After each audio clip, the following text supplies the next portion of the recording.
Vamos a estar leyendo nuestras Biblias a partir del capítulo 8 del libro de Romanos, Romanos capítulo 8, verso 28 en adelante. Y vamos a tener la lectura de este preciosísimo y extraordinario pasaje de las Escrituras en este momento de profundo quebranto, de profunda consternación, confusión para gran parte de la experiencia global y mundial, por no decir toda la experiencia global, hoy afronta este extraordinario desafío. Vamos a estar leyendo esta extraordinaria también palabra de consolación, de orientación y de consuelo. Dice así la palabra del Señor en el capítulo 8, verso 28 de la Epístola a los Romanos. Y sabemos que a los que aman a Dios, todas las cosas les ayudan a bien.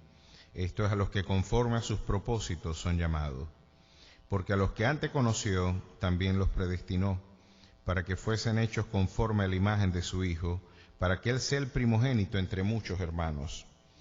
A los que predestinó, a estos también llamó, y a los que llamó, a estos también justificó, y a los que justificó, a estos también glorificó. ¿Qué pues diremos a esto? Si Dios es por nosotros, ¿quién contra nosotros? El que no escatimó a su propio Hijo, sino que lo entregó por todos nosotros, ¿cómo no nos dará también con Él todas las cosas? ¿Quién acusará a los escogidos de Dios? Dios es el que justifica. ¿Quién es el que condena? El que condenará. Cristo es el que murió, mas aún el que también resucitó, el que además está a la diestra de Dios, el que también intercede por nosotros. ¿Quién nos separará del amor de Cristo? ¿Tribulación o angustia? ¿Persecución o hambre o desnudez o peligro o espada? Como está escrito, por causa de ti somos muertos todo el tiempo.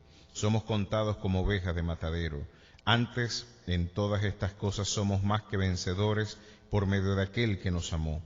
Por lo cual estoy seguro de que ni la muerte ni la vida, ni ángeles ni principados, ni potestades, ni lo presente ni lo porvenir, ni lo alto ni lo profundo, ni ninguna otra cosa creada nos podrá separar del amor de Dios, que es en Cristo Jesús, Señor nuestro. A su nombre sea la gloria. Que el Señor bendiga su palabra y hable a nuestras vidas. Esa es nuestra oración, ese es nuestro ruego, es nuestro clamor ante el Señor. Hoy en este día, quizás, como siempre lo he dicho, y una de las labores más complejas del predicador, siempre es la identificación del tema que va a ser objeto de exposición. Esto siempre recuerdo el precepto o la recomendación que el Spurgeon de Latinoamérica, así fue llamado el doctor Cecilio Arrastía, en su libro Teoría y Práctica de la Predicación. Él decía que el expositor siempre tendrá dos libros que debe ser permanente objeto de atención y de reflexión. En este caso, por supuesto, la Escritura, como norma infalible de nuestra fe y de nuestra conducta, tiene que constituirse en ese documento en el cual nosotros permanentemente velamos con expectativa de que el Señor hable a nuestras vidas, con expectativa de que Dios nos transforme, hable, exhorte, edifique y consuele a todos aquellos que a ella nos acercamos. Y por supuesto, esa aproximación siempre tendrá que hacerse en la seriedad de acercarse desde una perspectiva gramatical e histórica. La Biblia quiere decir lo que dice y dice exactamente lo que quiere decir.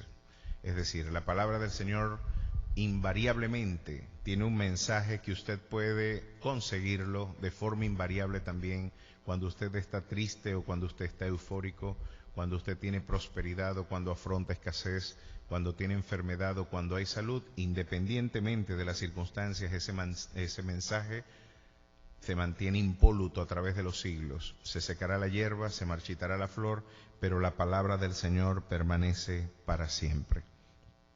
Pero el otro libro que debe ser objeto de atención para el expositor, decía el doctor Cecilio Arrastía, tiene que ser, sin duda alguna, las circunstancias o las realidades que forman parte de la Iglesia en el momento en el que se expone las Escrituras. Las realidades, el otro libro que debe ser objeto de nuestra reflexión, son las circunstancias y contingencias que afronta la Iglesia en sus diversos avatares y desafíos en su cotidianidad.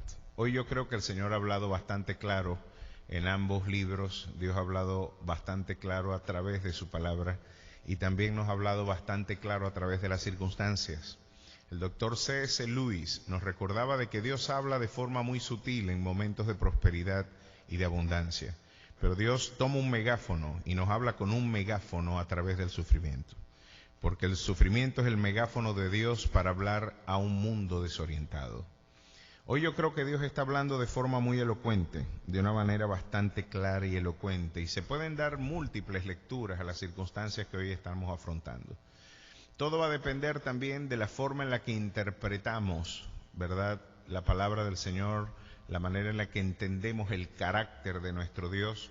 Podemos tener una perspectiva algo sesgada del carácter de Dios si solamente brindamos el lado romántico del amor divino, ese elemento que quizás es el elemento sustancial del carácter de nuestro Dios y que, como nos recordaba el doctor Martin Luther King, es el corazón de las Escrituras. Juan 3:16, porque de tal manera amó Dios al mundo. El amor de Dios es el gran tema que transversaliza la experiencia integral de las Escrituras. Es el amor de Dios y la forma en la que se ha revelado ese amor en la historia, el testimonio más claro de la presencia de nuestro Dios en nuestras vidas.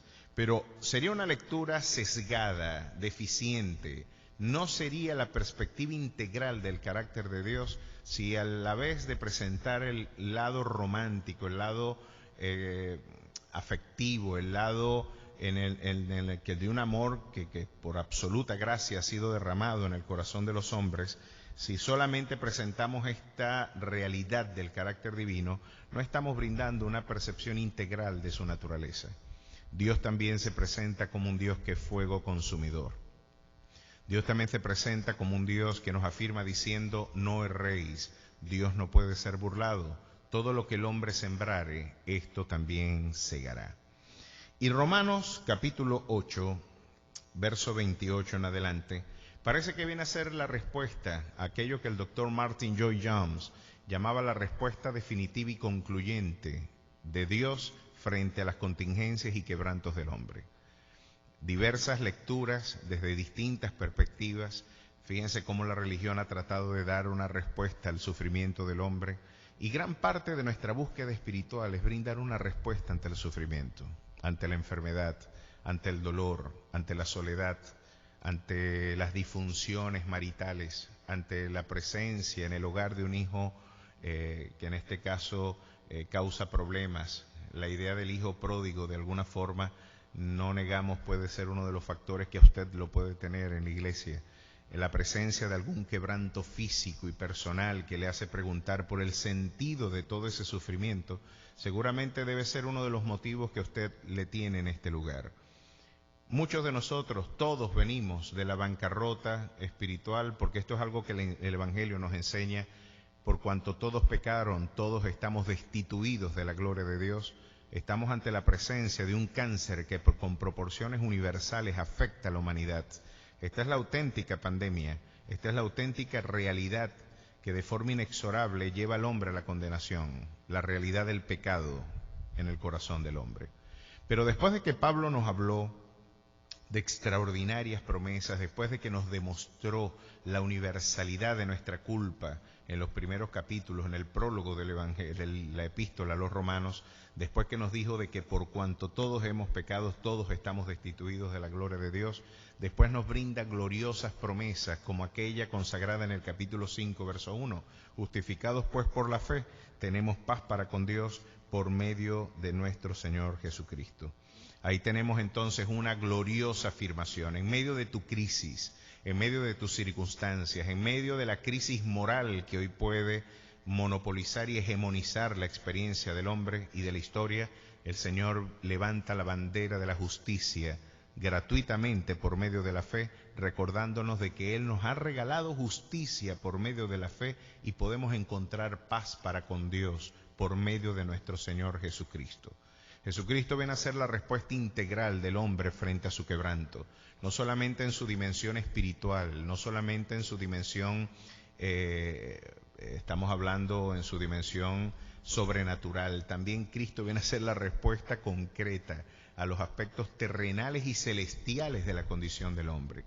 Y aquí nos encontramos ante un Pablo esforzándose en la sistematización de estas ideas, de estas gloriosas verdades, bajo la dirección del Santo Espíritu de Gloria, del Espíritu Santo. Nos viene y ahora nos recuerda en el corazón de esta preciosa epístola.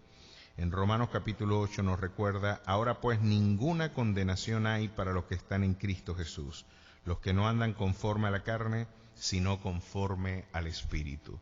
Viene a recordarle a la iglesia de que la iglesia está eximida de condenación, no por sus méritos propios, no porque tengamos muchas competencias morales o porque seamos mejores personas que el resto de la gente. La realidad es que la iglesia es un hospital en donde todos hemos llegado en bancarrota, y al igual que un mendigo que se encontraba en absoluta miseria, encontró pan, y nosotros como iglesia lo único que le estamos diciendo al mundo: yo también tenía hambre, estaba en absoluta orfandad, me encontraba absolutamente indefenso frente a las realidades del mundo. El pecado me alcanzó, la realidad de mi quebranto moral me alcanzó, mi crisis personal ya es insostenible,